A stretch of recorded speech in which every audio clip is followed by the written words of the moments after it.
Hello, welcome back to Join Our Town. I'm Sherry Duckworth. Joining me now is Miss Michelle Connor with Grace Like Rain Ministries. You're the executive director. That's awesome. Yes. Welcome to the show. Well, thanks for having us. We love to hear how God has planted certain passions into people's hearts and how things came to be. So I'd love to hear kind of your story with Grace Like Rain Ministries and how it was birthed. Okay.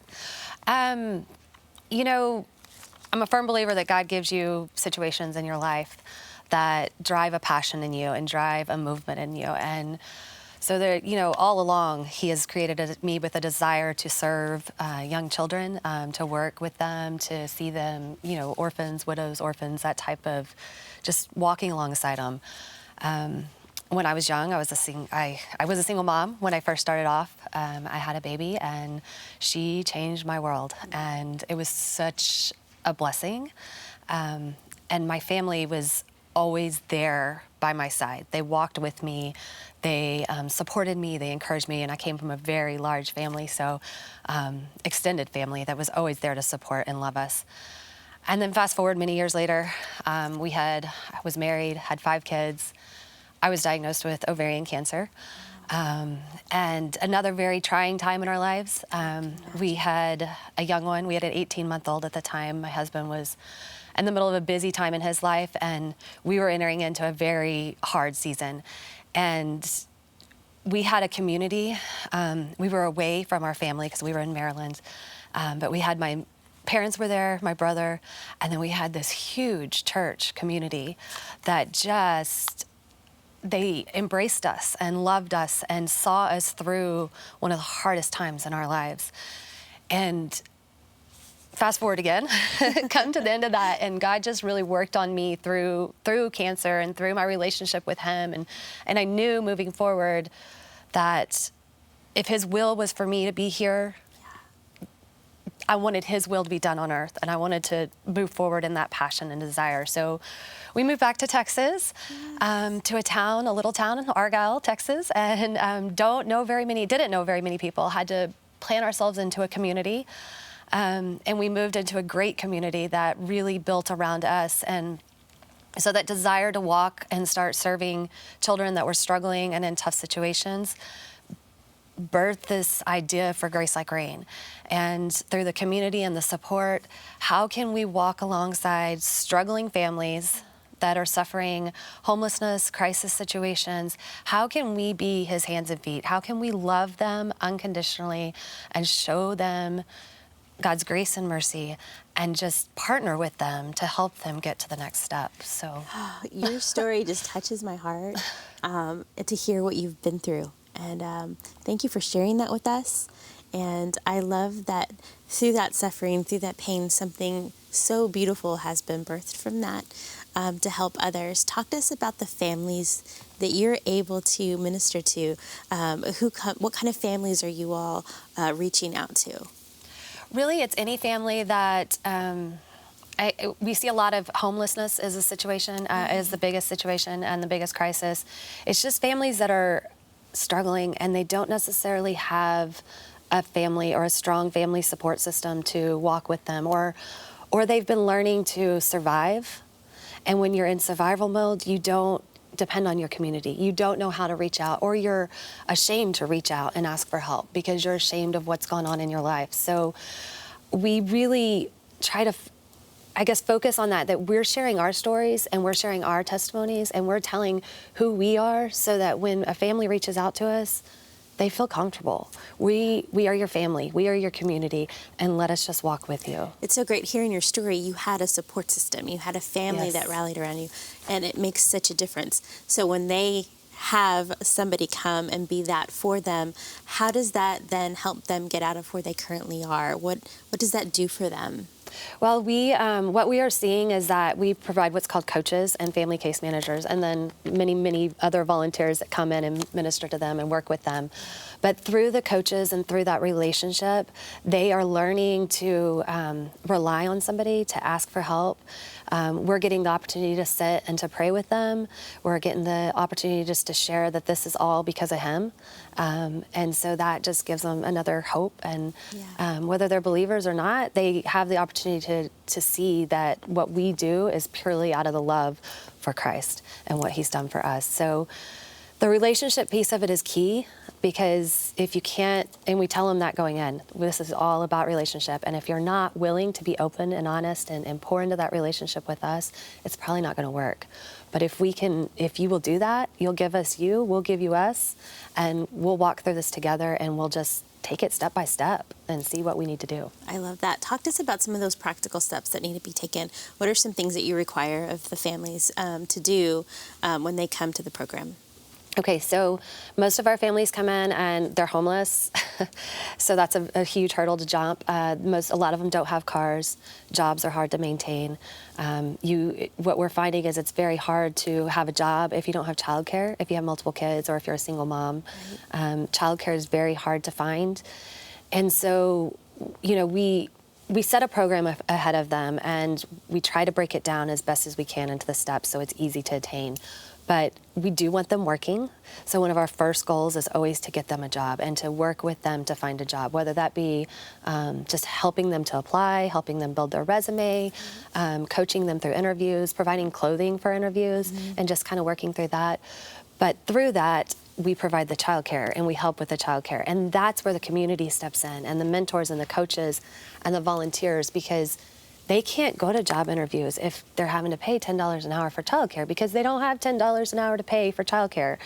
And so it's us coming alongside, loving their kids and taking care of their family while they're focusing on creating that stability through a job and then eventually a home and a place to lay their head. Yeah, I think it's great for people to understand that, because we're like, well, you're homeless and you're not working, well, go get a job. Yeah.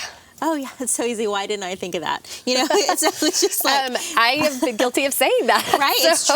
It's true, though. And, we do that. We throw these things out there, these ideas of, well, if they just got a job, but we don't understand why it's difficult for them just to go get a job. Who's going to take care of the children? What are they going to wear? Yeah. How do you meet all of those needs so that the parent can parent but also provide for the child? I mean, there's a lot of practicalities that have to be met. They don't have somewhere to live. They don't have clothes to wear. So how does Grace Like Rain help kind of meet more of those needs as well? Yeah. Everything we do is through the community, and that is it. I think the biggest blessing for me and what I've seen is that our community has come together. We are very active on our Facebook page, and we put a lot of needs out there. And so I'm a firm believer, tell their story, let the people get to know them, build their relationship, so they're knowing our families, they're knowing their stories, and then put the need out there and ask. Because I think the hardest thing sometimes for the families that we're serving, and even for ourselves, is the ask. How do we make ourselves vulnerable enough to say, hey, we need help? So we're helping them ask the community, and a community that has plenty to provide, to do that. And so, we have individual people that just come in and support. We're able to provide rent assistance through that. When we move families into homes, that we're renting through community partners and stuff, we put the ask out for furniture, and every single house has the furniture is poured in. The groceries have poured in, the stuff, and it's really just putting the ask out there and asking our community to be aware and to be his hands and feet. Doesn't that make you proud to be part of a community that is willing to step up to the plate and say, hey, I can help with that? Yes. And provide for all these families in need who don't have it? I just think it's so neat. You can say, you just put it out there. Like you said, just put the ask out there. I love that. And it's answered. Yes. It's beautiful. You talked about you all have partners, people who help you. Talk to me about how they've gotten connected with you, and what do they provide? What do those partners provide that help you all out? So it's funny. We've only been around. We really started this vision and this idea in April and May. Really full force. We were programming, but really full force took it out in August. So we're very new. And honestly, I can say, and my team laughs, but I always point it back to him, because by the grace of God, these people, these communities, these partners, they've found us, they've come to us, they've said, hey, what can we do? We are trying to network through some different churches, reaching out and just letting people know who we are. We're reaching out to other resource partners within the communities.